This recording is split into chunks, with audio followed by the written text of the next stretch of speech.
우리가 함께 읽은 사무엘상 2장 31절부터 35절은 이후에 일어날 이스라엘과 블레셋 간의 전쟁에 대한 예언의 말씀입니다.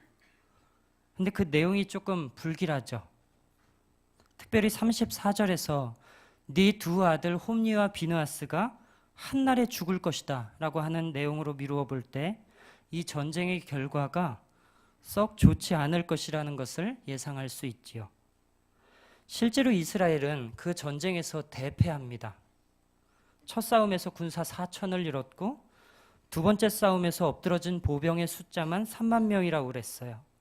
이 전쟁통에 많은 사람이 죽었습니다.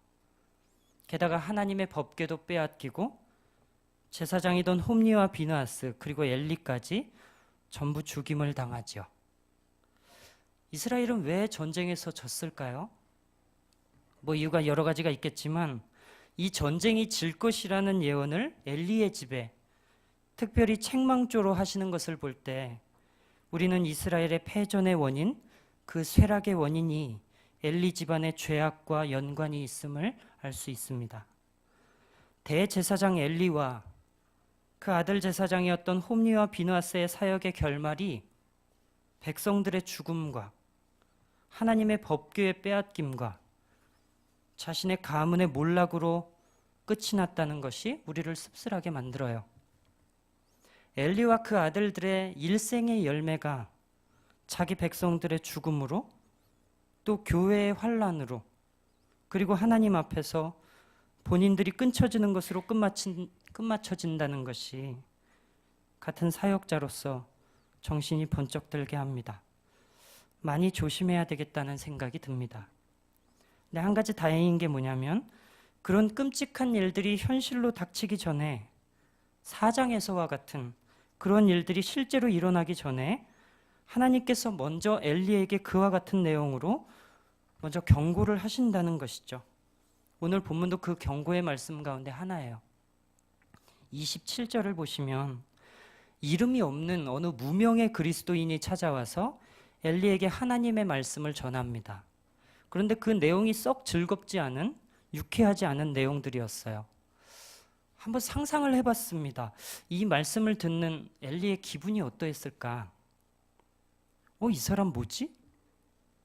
내가 하나님의 사람인데? 라는 생각을 하지는 않았을까? 당시 엘리가 이스라엘의 대제사장이었잖아요. 종교 문제, 특별히 영적인 문제에 있어서는 그래도 자기가 가장 누구보다 밝다라고 생각을 했을 거 아니에요. 그런데 어느 날 듣도 보지도 못한 사람이 나타나서 하나님의 메시지랍시고 한참을 쓴소리를 하고 가는 거예요. 이게 뭐지? 만약 여러분 같으면 어떠시겠어요? 나보다 교회의 직분이 더 낮은 사람에게, 혹 나보다 한참 어린 사람에게, 또는 나보다 신앙생활을 훨씬 짧게 한 사람에게 만약 여러분이 그들에게서 신앙적인 충고를 듣는다면, 아니 충고 정도가 아니라 오늘 본문에서와 같은 책망을 듣는다면 여러분의 기분은 어떠하실까요? 누가 얘기한 것이 뭐가 중요해요? 하나님의 말씀이면 무조건 아멘이죠. 여러분 그러실 수 있겠어요? 제가 아는 바로는 아무도 그렇지 않습니다. 일단 기분이 나빠요. 기분이 나쁘죠.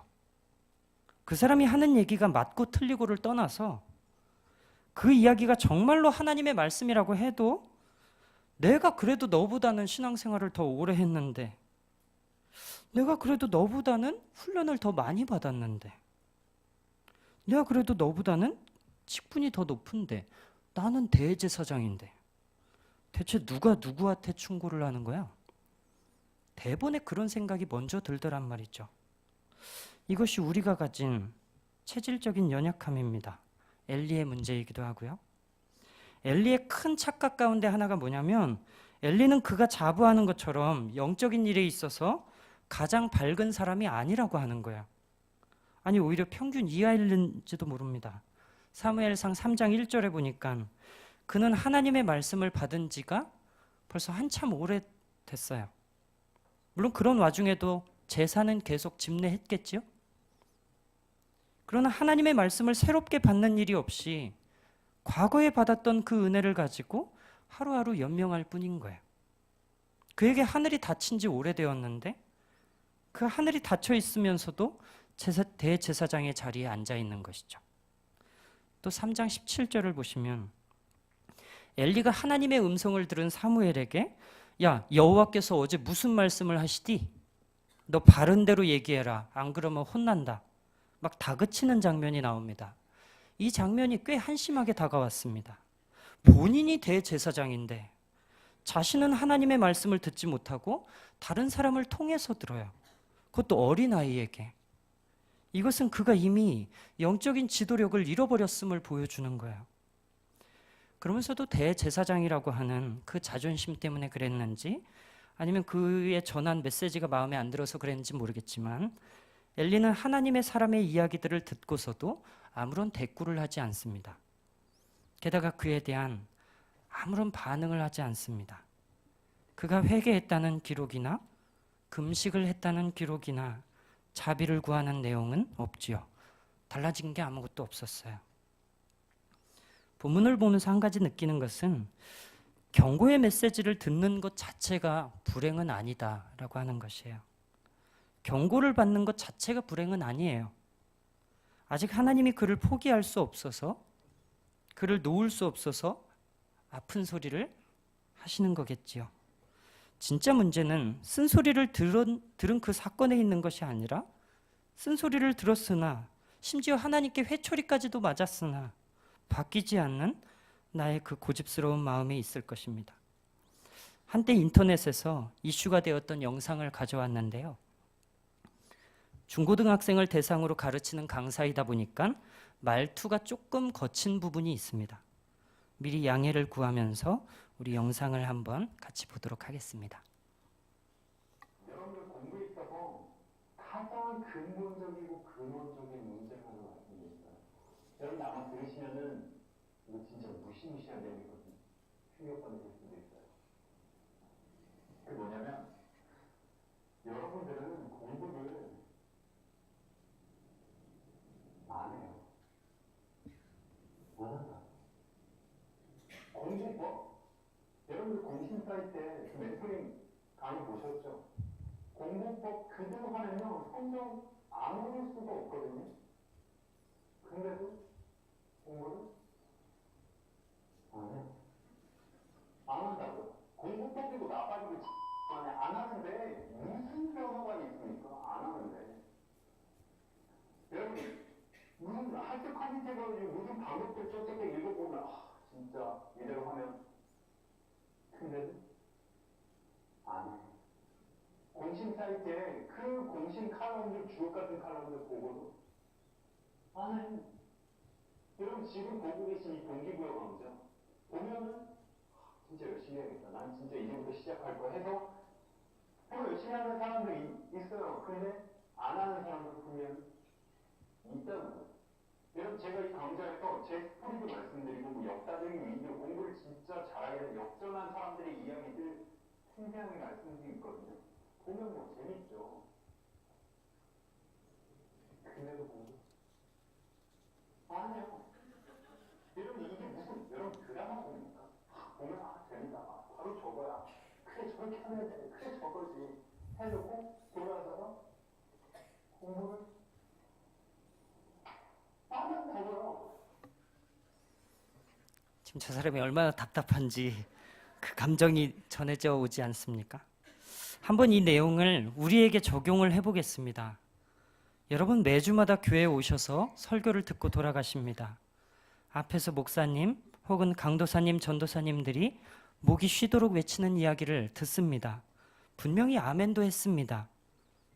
또 기도할 때 결심도 해봅니다. 그런데 비극이 뭔지 아세요? 이날 잠깐 했던 결심들로 내 생활 패턴을 고치기에는 싫은 거예요. 은혜를 받았다고 해서 내 기존 생활을 바꾸거나 포기하기에는 아쉬운 거예요. 아무리 불을 뿜는 강사가 오면 뭐 할까요? 좋다, 뜨거웠다, 은혜 받았어요 이야기하지만 집에 가면 아무것도 달라져 있지 않습니다. 은혜로운 이야기를 들을 때 눈물을 흘렸습니다. 우스운 이야기를 들었을 때 같이 웃었고 책망하는 이야기를 들었을 때 찔림도 받았지만 그 말씀을 듣고 달라지기 위한 실제적인 액션이 우리 가운데 없을 때가 참으로 많죠. 경고의 메시지 자체가 그 사람을 힘들게 만드는 것이 아닙니다. 저주의 메시지를 받았기 때문에 그 사람이 망하는 것도 아닙니다. 성경에 나온 하나님의 메시지들을 살펴보십시오. 저주 자체가 목적인 메시지는 거의 없어요. 대부분은 그의 회복을 이끌어내기 위한 교정의 메시지죠. 그래서 주님은 경고성 메시지 이후에 충분히 대비할 수 있는 시간적 여유를 주세요. 보통 예언과 그 시행 사이에 간격이 있어요. 그 시간 동안 혹시 돌이키는 사람이 있다면 그 예언을 없던 것으로 하시기 위해서지요. 하나님은 그럴 마음이 있습니다. 실제로 니느웨의 경우에 그렇게 하시는 것을 보여주셨습니다. 오늘 우리는 이 엘리에게 주어지는 말씀들을 살펴볼 것인데요. 이 말씀을 듣고 그렇구나 하는 것으로는 충분하지 않습니다. 혹시 나에게 우리 가정에 해당되는 부분이 있다면 그것을 바꾸기 위한 처절한 몸부림이 우리에게 있어야 하는 줄로 압니다. 본문에서 하나님의 사람이 대제사장 엘리에게 했던 이야기는 크게 세 가지입니다. 첫 번째로 하나님은 엘리의 집안의 죄를 보여주셨어요. 특히 주목할 만한 것은 29절인데요. 그가 그의 자녀들을 하나님보다 더욱 중히 여겼다는 부분이에요. 여러분, 엘리의 두 아들 홈리와 비느하스가 하나님께 드리는 제사를 멸시했다는 것을 아버지 엘리가 몰랐을까요? 홈리와 비느하스는 하나님께 드리는 예물을 함부로 했죠. 사람들이 여호와께 드리는 제물을 여호와께 올려지기도 전에 자기들이 먼저 취해서 먹곤 했어요. 이 부분을 잠깐 먼저 이야기하면, 원래 여호와께 제사를 드릴 때에는 그 제물에서 기름을 떼어내고 그 떼어낸 기름을 모아서 태우는 것이거든요. 근데 홈리와 비느하스는 아직 기름을 떼어내기도 전인, 그러니까 하나님께 제사하기 전인 고기를 그냥 달라는 거예요. 원래 고기는 어느 정도 기름이 붙어 있어야 맛있죠. 정상적으로 하면 고기에 있는 기름을 다 제거하고, 그래도 혹시 기름기가 남아 있을까 봐 물에 푹 삶아서 기름기를 다 뺀 고기를 제사장에게 주는 거거든요. 그러니까 고기가 퍽퍽할 수밖에 없는 거예요. 근데 홈리와 비느하스는 그런 고기는 싫다는 거예요. 우린 이게 싫다. 기름기가 있는 채로 내놔라. 15절에 보니까, 왜냐면 우리는 고기를 구워 먹을 거라고 그래요. 구워서 먹을 건데 비계가 아예 없으면 맛이 없잖아요. 기름은 하나님의 것이지만, 원칙은 그러하지만 내가 구워 먹고 싶기 때문에 나는 이렇게 할 거라는 거예요. 엘리는 그것을 알았어요. 그러면 그들을 호되게 혼내든지 제사장직을 내려놓고 자숙할 시간을 갖게 하든지 뭐라도 했어야 되는데, 엘리는 그것을 알면서도 아무것도 하지 않습니다. 그의 자녀가 예배 생활을 엉터리로 하고 내가 내키는 대로 마음대로 바꿔서 하고 있음에도 자녀가 하고 있는 대로 그냥 내버려 두었어요. 이럴 때가 많죠. 나 오늘 바빠서 못 가. 나 오늘 누구 만나기로 했는데 못 갈 것 같은데? 그래, 그래라. 다음번에는 꼭 가. 물론 어쩔 수 없는 부분이 있다는 것을 압니다. 자녀 양육이 내 마음과 같지가 않죠. 그러나 다른 것을 다 양보해도 절대로 밀리면 안 되는 부분이 이 부분이 아닐까요? 이건 양보하거나 자녀의 의견을 존중해줘야 될 영역이 아닐지도 몰라요. 다른 건 많이 존중해 주십시오. 이 부분만큼은 부모님이 확실히 하셔야 자녀에게 각인이 됩니다. 여러분에게 있는 제일 강력한 무기를 쓰십시오. 돈. 이 좀 치사하긴 한데 할 수 있는 뭐라도 해봐야죠. 엘리의 두 아들의 죄는 그뿐이 아니었어요. 저들이 함께 성전에서 일하는 자매를 성추행했다는 기록이 있습니다. 이건 정말 목회를 당장 그만둬야 되는 커다란 죄악임에도 불구하고 엘리는 혹시 백성들에게 그 일이 알려질까 봐 쉬쉬하고 덮는 거예요. 그게 자녀의 앞길에, 신학생들의 앞길에 방해가 될까 봐. 하나님은 엘리가 하나님보다 그 자녀들을 더 소중히 여겼다고 진단하십니다. 주님께서 중요한 이야기를 하세요. 나는 나를 존중히 여기는 자를 존중할 것이고 나를 멸시하는 자를 나도 멸시할 것이다. 자녀와 하나님의 사이를 이어주는 역할은 하나님께서 부모들에게 주신 사역이고 과업인지도 모르겠습니다. 이 싸움 어렵죠. 갈수록 힘이 들고 말도 안 들어서 놓아버리고 싶을 때도 있겠지만 어쩌겠어요. 지면 안 되는 싸움인데요. 뭐 어떻게든 몸부림이라도 쳐봐야 되겠지요. 두 번째로 살펴보고 싶은 것은 32절이에요. 이스라엘이 잘 되는 중에서도, 이스라엘에게 복이 내리는 중에서도 너는 내 처소에 환난을 볼 것이다 그럽니다. 하나님의 처소가 환난을 당한다니요? 이것은 사무엘상 4장에 나오는 법궤를 빼앗기는 사건을 일컫는 것입니다. 엘리는 그가 직무할 때 하나님의 처소가 공경에 처하는 것을 목도했어요. 주님의 이름으로 여러분을 축복합니다. 여러분의 남은 평생에 교회의 환난을 볼 일이 없기를 바랍니다. 여러분의 때에 여러분의 교회가 가장 힘이 있고 평안하기를 바랍니다. 여러분의 때에 여러분이 순장으로 섬기고 여러분이 교사로 봉사하고 여러분이 팀원으로 있을 그때에 여러분의 부서가 가장 건강하고 피크였다라는 소리를 듣기를 원합니다. 여러분이 순원으로 있는 그 순이 가장 팀워크가 좋기를 원합니다. 여러분이 식당 봉사할 때 밥이 제일 맛있기를 원합니다. 여러분이 설거지할 때 그릇이 제일 깨끗하기를 원합니다. 여러분이 안내할 때 새가족이 제일 정착을 잘하기를 원합니다. 여러분의 때에 여러분의 교회가 전성기가 되기를 소망합니다. 엘리처럼 내가 직무할 때, 그가 직무할 때 하나님의 처소가 환난을 당하는 것 같은 그런 일들이 앞으로의 여러분의 신앙 여정 가운데 없기를 축복합니다. 여러분의 때에 여러분의 교회는 가장 흥황해야죠. 옛날의 영광을 붙드는 것은 참으로 비극이에요. 그것이 개인이든 교회든요. 옛날에 참 뜨거웠었다. 옛날에 우리 부흥했었다. 옛날에 헌신도 많이 했고 열정도 많았었다. 여러분, 좋은 기억은 좋은 기억대로 남겨놓고 우리는 더 좋은 기억을 만들기 위해서 지금에 투자해야 합니다. 옛날에 이랬다면서 빛바랜 영광을 붙드는 우리가 아니라 요즘이 지나온 그 어느 세월보다도 가장 뜨거운 시기가 되기를 소망합니다. 내가 몸담고 있는 그 모임이 환난이 없이 충만하기를 소망해요. 제가 고등부 담당인데 이 자리에 몇몇 학생들도 보이는데요. 표정들이 좋지 않으니까 얼른 다른 얘기로 넘어가도록 하겠습니다.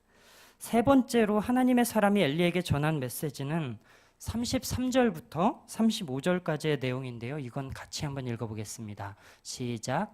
내 제단에서 내가 끊어버리지 아니할 내 사람이 내 눈을 쇠잔하게 하고 내 마음을 슬프게 할 것이요 내 집에서 출산되는 모든 자가 젊어서 죽으리라.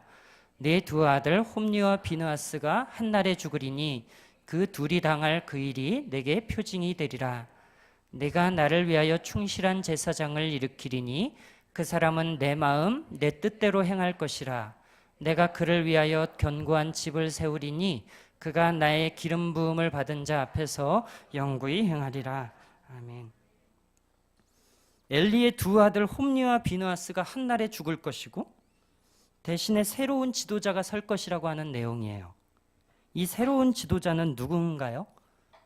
사무엘이지요. 하나님은 하나님을 존중하지 않는 제사장 홈리와 비느하스 대신에 차라리 주님을 사랑하는 어린아이 사무엘을 지도자로 삼으십니다. 이때 사무엘의 나이가 매우 어렸음에도 불구하고 주님은 그를 이스라엘의 영적 제사장으로 삼으셨어요.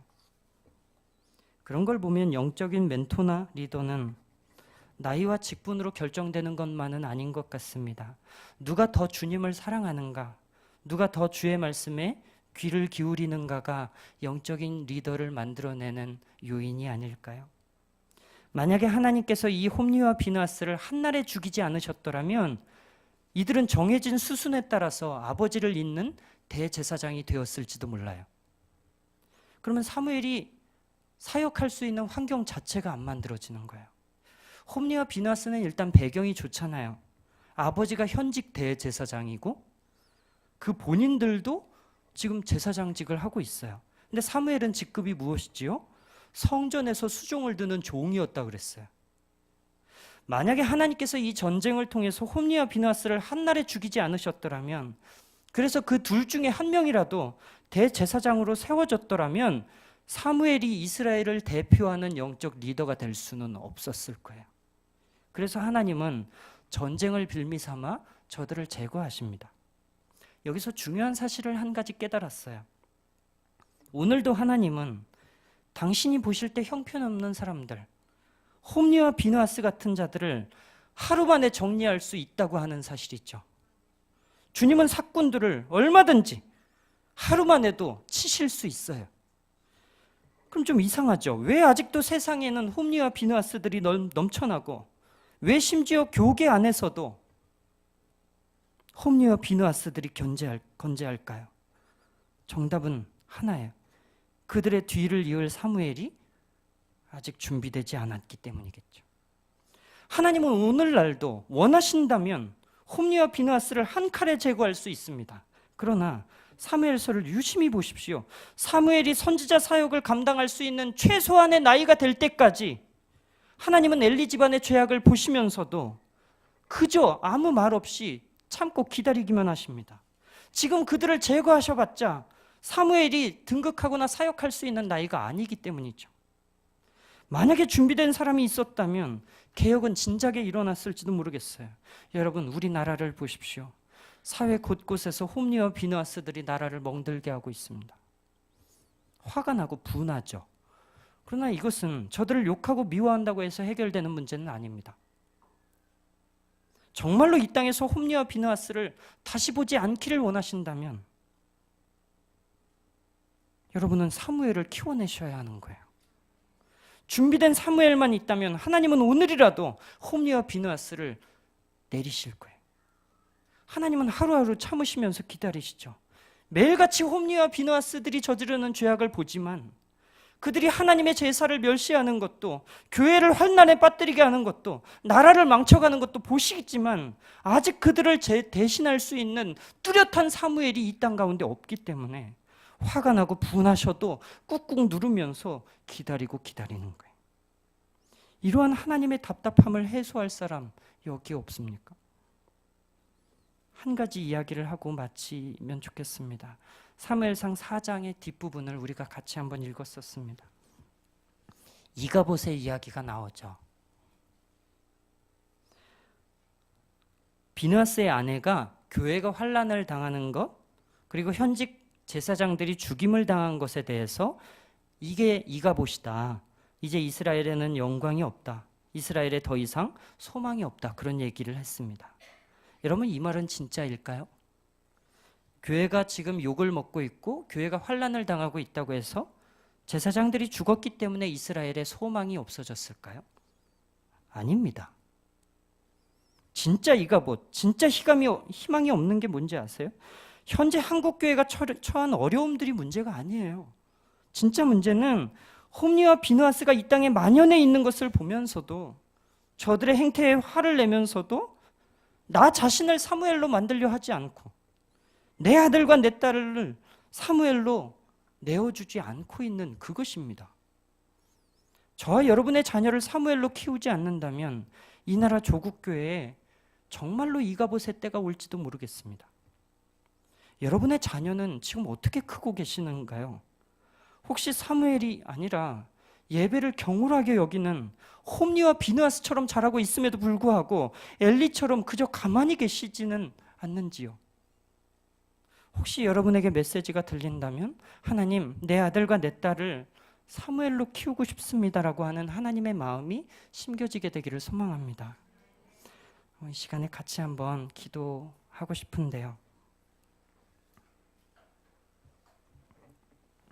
불을 좀 꺼주시면 감사하겠습니다. 하나님보다 자녀를 우선하는 엘리의 죄악을 끊어내겠습니다. 나는 교회의 환난을 불러오는 엘리가 아니라 교회를 세우는 사무엘이 되기를 소망합니다. 이 땅을 병들게 하는 홈리와 비느하스를 보면서도 나 스스로를, 그리고 우리의 자녀들을 사무엘로 만들지 않았던 지난 시간들을 회개합니다. 영광이 사라지는 이가봇의 때가 우리 조국교회에 일어나지 않도록 하나님, 나와 우리 자녀를 내어드릴 테니 하나님 우리를 사용하여 주옵소서라고 우리 시간에 같이 한번 기도하면 좋겠습니다. 우리 함께 기도하며 나아가도록 하겠습니다.